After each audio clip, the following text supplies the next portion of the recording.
لعلي لا ألقاكم بعد عام هذا في موقفي هذا ምናልባትም ከዚህ ዓመት በኋላ እዚህ ቦታ ላይ ላታገኙ ትችላላችሁ። ደንግጠው ፈርተው ሰውነታቸው ሁሉ ጆሮ ሆኖ ነበር ያዳመጡት እዛው የዓረፋ ሜዳ ላይ إن دماءكم وأموالكم وأعراضكم حرام كحرمة يومكم هذا في بلدكم هذا في شهركم هذا ደማችሁ ገንዘቦቻችሁ ክብሮቻችሁ አንዱ ባንዱ ላይ ሊያልፋቸው የተከለከሉ ናቸው። ልክ ይሄ ቦታ አላህ ዘንድ የታፈረ የተከበረ እንደሆነው ልክ ይሄ ቀን የተከበረ ይሄ ወር እንደሆነው ይሄ ቦታ የተከበረ እንደሆነው አላህ ዘንድ የሰዎቹ ደም ገንዘቦቻቸው ክብሮቻቸው ስማቸው ዝናቸው እናንተ ዘንድ የተከለከለ ነው። ኢላ አን ተልቀው ረበኩም ጌታችሁን እስክታገኙት ድረስ ወቲ ኻተሙን من الله نور يلوح ويشهد وضم الإله اسم النبي إلى اسمه إذا قال في الخمس المؤذن أشهد وشق له من اسمه ليجله فذو العرش محمود وهذا محمد نبينا أتانا بعد يأس وفضرة من الرسل والأوثان في الأرض تعبد فأمسى سراجا مستنيرا وهاديا يلوح كما لاح الصقيل المحند فأنذرنا نارا وبشر جنة وعلمنا الإسلام فالله نحمد. أيها الناس أوصي نفسي وإياكم بتقوى الله ولقد قال تعالى ولقد وصينا الذين أوتوا الكتاب من قبلكم وإياكم أن اتقوا الله يا أيها الذين آمنوا اتقوا الله حق تقاته ولا تموتن إلا وأنتم مسلمون يا أيها الذين آمنوا اتقوا الله وقولوا قولا سديدا يصلح لكم أعمالكم ويغفر لكم ذنوبكم ومن يطع الله ورسوله فقد فاز فوزا عظيما. أيها الناس لبيك اللهم لبيك لبيك لا شريك لك لبيك إن الحمد والنعمة لك والملك لا شريك لك. يا علماتشن جيت የሩሱሎቹ ሁሉ አይነታ የነቢያት ፈርጥ የፍጥረተ ዓለሙ ካስማ የሰው ልጆች ሁሉ ግርማ ሞገስ የሆኑት ነቢዩ ዓለይሂ ሰላቱ ወሰላም ይህን ተልቢያ እያሉ ከመዲና ወደ መካ ማቅናትን ይዘዋል። ረሱሉ ዓለይሂ ሰላም ለመጀመሪያም ለመጨረሻም ያደረጉት ሐጅ ይሄ ብቻ ነው። በአስረኛው ዓመት ሂጅሪያ ነቢዩ ዓለይሂ ሰላቱ ወሰላም ወደ ሐጅ ተንቀሳቀሱ። እሳቸው ሐጅ እንደሚያደርጉ ሲታወቅ ከ122,000 እስከ 144,000 የሚሆን ሕዝብ እዛ ቅፍለት ላይ ተከተላቸው። ከእሳቸው ጋር ሐጅ ለማድረግ ከእሳቸው የዲን ድንጋጌዎችን ለመውሰድ ሕዝቡ የተመመበት ዓመት ነበር። ነቢዩም ዓለይሂ ሰላቱ ወሰላም በመንገዳቸው ላይ ሲጓዙ አንድ ሸለቆ ላይ ሲደርሱ በእርግጥ ያን ሐጅ ብዙ ነቢያቶች አድርገውታል። የዚህ ሸለቆ ስያሜ ምንድነው ይሏቸዋል። ይሄማ ስሙ እንዲህ ይባላል ይሏቸዋል። አወል እዚህ ቦታ ላይ ነቢዩላህ ሙሳ በተልቢያ ድምፁን ከፍ ያደረገ ሲያልፍ መለከተዋለሁ ይላሉ። ከዛም ትንሽ ይጓዙና ሌላ ኮረብታ ይደርሳሉ። ይሄን ቦታ ስምን ትሉታላችሁ ይሏቸዋል። ስሙን ይነግሯቸዋል። አዎ ወንድሜ ነቢዩላህ ዩኑስ እሱም ተልቢያ እያለ እዚያ አቋርጦ ሲሄድ አየዋለሁ። የተሳፈረበት ግመል ወይም ፈረስ ልጓሞቹ ከቅጠል ነበር። ነቢያቶች ሁሉ ይህም ቤት ተመው ጎብኝተውታል። ነቢዩላህ ኢብራሂም ዓለይሂ ሰላም ከገነቡት በኋላ ከእርሳቸው በኋላ የመጡ ነቢያቶች ሐጅን አድርገዋል። ይሄው ዛሬም ነቢዩ ዓለይሂ ሰላቱ ወሰላም በርካታ ሺህ ሰሃባዎችን አስከትለው መካን ገብተው ጠውፈውና ጨርሰው ወደ 9ኛው ቀን ዓረፋ ተራራ ጥግ ተሰይመዋል። ያ የተከበረ ቦታ በተከበረው ቀን ላይ ታሪካዊ ንግግራቸውን አደረጉ። የእሳቸው መልእክት መቋጫ ያስተምሮቶቻቸው ማሳረጊያ እስልምና ምንድነው ብሎ ማጥናት ለፈለገ ሰው የመጨረሻ ማህተማቸው የዓረፋ ቀን ያደረጉት ኹጥባቸው ያደረጉት ትልቅ ንግግር ነበር። ያስተምሮቶቻቸው ተጨምቆ ሲወጣ ያኔ ቀን ያደረጉት አስተምሮት ነቢዩ ዓለይሂ ሰላቱ ወሰላም ግመላቸው ላይ ወጡና ህዝቡ በተሰበሰበበት ላይ ንግግራቸውን ጀመሩ። አንደበታቸው ማራኪ፣ ድምፃቸው ሳቢ ነበር። አላህ ይሰጣቸው። ንግግሮቻቸው ተሰልስለው የሚፈሱ የሚመስሉ ሉል ነበር ቃላቶቻቸው። ኡቲቱ ጀዋሚዕል ከሊም ንግግርን ቋጥሮ የመናገር ችሎታ አላህ ሰጥቶኛል ይላል። ታዲያ ለዛውን ለህዝብ እንዲደርስ የሚያስተጋቡ ሰዎች ተራራ ላይ ሆነው ንግግራቸውን ጀመሩ። ንግግራቸውን ሲጀምሩ አዳማጩ ትኩረት እንዲሰጠው አንድ ቃል ተጠቀሙ። አዩሃናስ አላህን ካወደሱ በኋላ እናንተ የሰው ልጆች ያሉ ጥሪው ለአደም ልጆች ባጠቃላይ መልእክቱ ለሰው ልጆች ሁሉ ባጠቃላይ መልእክታቸው ሲቋጭ ምን እንደሚመስል ያስተላለፉበት ነው። እናንተ ሰዎች ሆይ እስመዑ ከላሚ ወዑ ኡበይን ለኩም ንግግሬን አዳምጡ ያዙትም ላብራራላችኋል። ከዛም አስከተሉ ለዓሊ ላ አልቃኩም በዕደ ዓሚ ሃዛ ፊ መውቅፊ ሃዛ ምናልባትም ከዚህ ዓመት በኋላ እዚህ ቦታ ላይ ላታገኙ ትችላላችኋል። ይሄ ንግግር የሰሃቦቻቸውን የቆዳ ጸጉር እንዲቆም አደረገው። ምናልባት ከዚህ ዓመት በኋላ ይህን ንግግር ላይ ሰሙት ይችላል። መልእክተኛው ዓለይሂ ሰላቱ ወሰላም ወደ ላጋቸው ጌታ ሊሻገሩ ይችላሉ። ደንግጠው ፈርተው ሰውነታቸው ሁሉ ጆሮ ሆኖ ነበር ያዳመጡት። እዛው የዓረፋ ሜዳ ላይ ሁላችን እዛ ቦታ መቆም አላህ ይወፍቀን። በየዓመቱ አላህ ይወፍቀን። በየዓመቱ ማህረታውን አላህ ይወፍቀን። አጣ ኢብኑ አቢ ረባህ 70 ዓመት ዓረፋ ተራራ ላይ ቆም ያለው ይላል። 70 ጊዜ አላህ ከሚመላለሱበት አላህ ያድርገን። ያ ተራራ የአላህ እዝነት የሚወርድበት አላህ ወደ ታችኛው ሰማይ የሚቀርብበት ተነዝሉል ኢላሂ አላህ ቀርቦ ባሮቼ ምን ፈልገው መጡ ብሎ መላእክትን የሚኩራራበት ቀን ኸይሩ የውምን ጠልዐት ዐለይሂ ሸምስ ፀሐይ ከወጣችበት ምርጡ ቀን 9ኛው ቀን መላእክት ሁሉ የሚታደሙት ቀን ዓረፋ የሚባለው ተራራ ጥግ ምእመናን የሚሰፍሩበት ያ ተራራ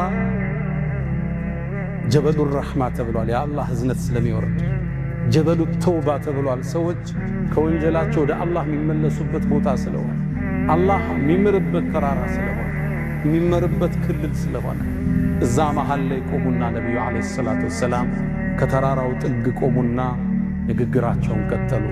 እናንተ ሰዎች ሆይ ከዚህ ዓመት በኋላ እናንተ ውስጥ ላልኖር ይችላል። ለዛ ነው የስንብቱ ሐጅ የሚባለው ሐጀቱል ወዳዕ የመፈጸሚያው የመጀመሪያቸውም የመቋጫቸው ሐጅ ነው። ነቢዩ ዓለይሂ ሰላቱ ወሰላም ንግግራቸውን ጀመሩ። አዩሃናስ እናንተ ሰዎች ሆይ ተመልከቱ። የመጀመሪያ አስተምሮታቸው ኢነ ዲማአኩም ወአምዋለኩም ወአዕራደኩም ሐራሙን ከሑርመቲ የውሚኩም ሃዛ ፊ በለዲኩም ሃዛ ፊ ሸህሪኩም ሃዛ ደማችሁ፣ ገንዘቦቻችሁ፣ ክብሮቻችሁ አንዱ በአንዱ ላይ ሊያልፋቸው የተከለከሉ ናቸው። ልክ ይሄ ቦታ አላህ ዘንድ የታፈረ የተከበረ እንደሆነው ልክ ይሄ ቀን የተከበረ ይሄ ወር እንደሆነው ይሄ ቦታ የተከበረ እንደሆነው አላህ ዘንድ የሰዎቹ ደም፣ ገንዘቦቻቸው፣ ክብሮቻቸው፣ ስማቸው፣ ዝናቸው እናንተ ዘንድ የተከለከለ ነው። ኢላ አን ተልቀው ረበኩም ጌታችሁን እስክታገኙት ድረስ እስክትገናኙት ድረስ ለዚህ ተብሎ የሚፈቀድ ነገር የለም። ነቢዩ ዓለይሂ ሰላቱ ወሰላም በማሳረጊያ ትምህርታቸው መጀመሪያ ያስቀመጡት ኢነ ዲማአኩም ኢነ ተውኪድ ነው። አጠንክረው ነው የጀመሩት። ደሞቻችኋል። አንድ ሰው የአንድን ሰው ደም ማፍሰስ በእስልምና በክፉ የተኮነነ ከወንጀሎቹ ሁሉ አንዱ ትልቁ እሱ ነው።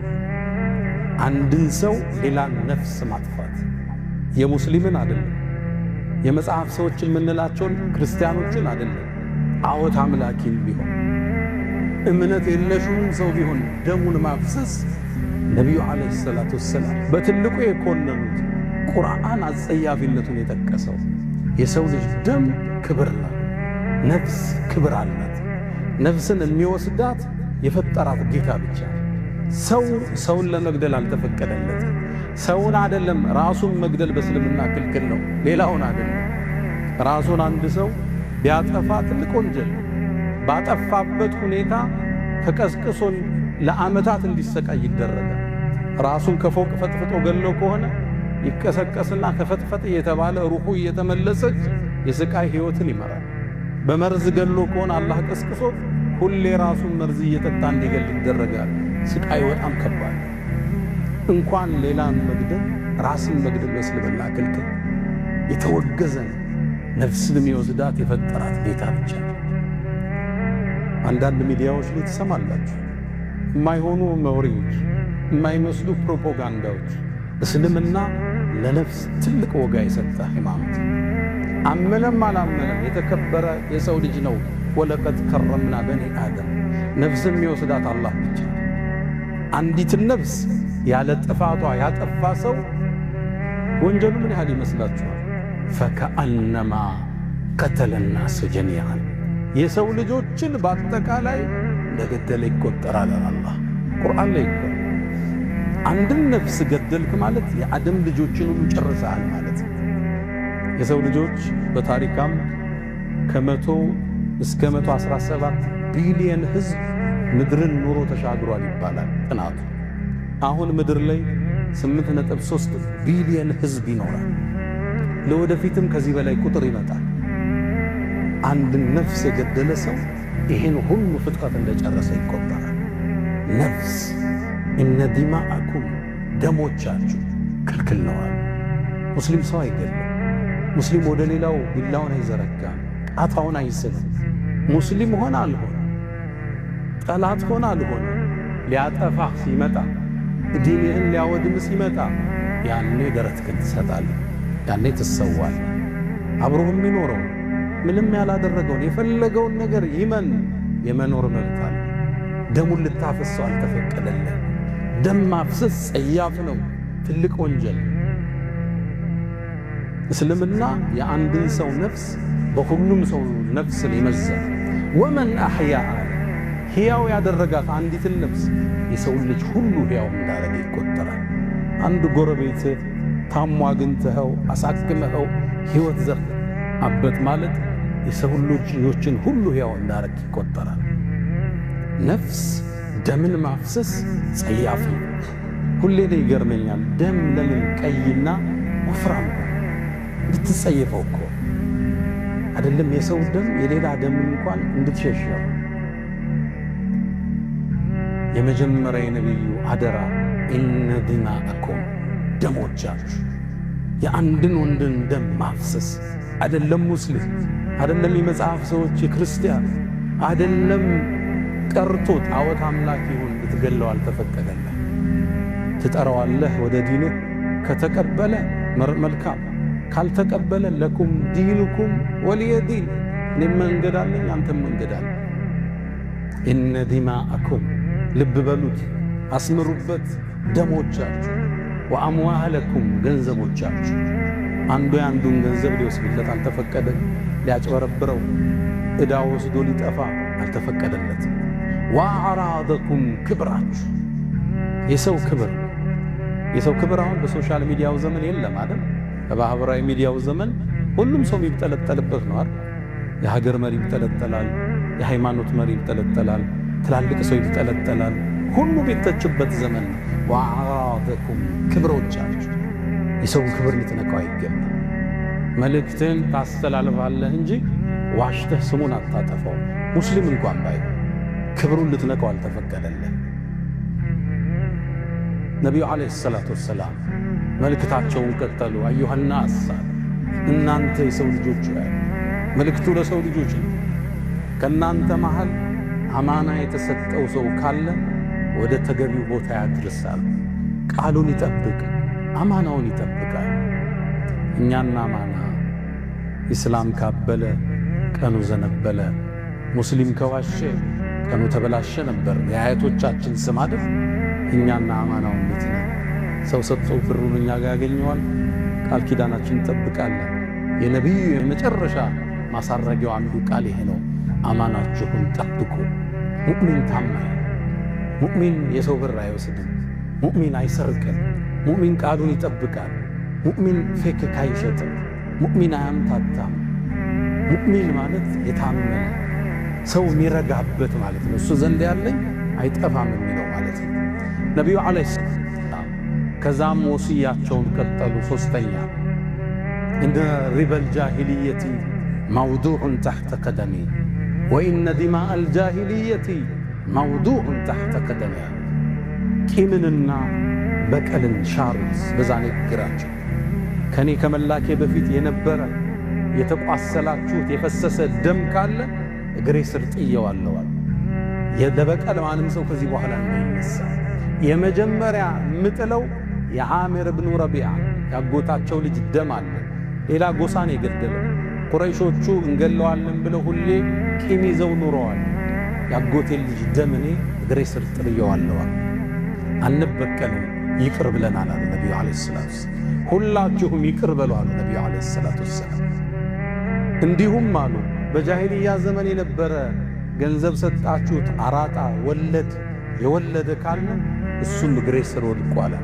ዋናውን ገንዘባችሁን ውሰዱ፣ ወለዱን ጣሉ አሉ ነቢዩ ዓለይሂ ሰላቱ ወሰላም። ከዛ ማስከተለው የመጀመሪያ ምጥለው አሉ ነቢዩ ዓለይሂ ሰላቱ ወሰላም የአጎታቸው የአባስን የሱ ሀብታም ነበር፣ ሰዎችን ያበድር ነበር፣ በሪባ ብር ነበረው ሰዎቹ ጋር። ያንን ጥየዋለሁ አሉ። ዋናውን ገንዘብ ትወስዳለህ፣ ወለድ የሚባል ትተዋል። አየው የነቢዩን ዓለይሂ ሰላቱ ወሰላም አስተምሩ። አንድን ነገር ሲጀምሩ በራሳቸው ቂምን ራሳቸው ሻሩ፣ ወለድን ራሳቸው ረገጡና ህዝባ አስተማሩ። ያኔ ትርጉም ይኖረዋል። በየትኛውም የህይወት ጉዞ ላይ የምንጀምረው ከራሳችን መሆን እንዳለበት እያስተማሩ፣ ሰደቃ ስጡ ከማለታችን በፊት ሰጥተን፣ ሌሊት ቁሙና ስገዱ ከማለታችን በፊት ሰግደን ሲሆን ንግግራችን ትርጉም አለ። ለተቀባይነት ሚዛን አላህ ይሰጠዋል። አላህን እኛ ማታለል አንችልም። ሊመ ተቁሉነ ማ ላ ተፍዐሉን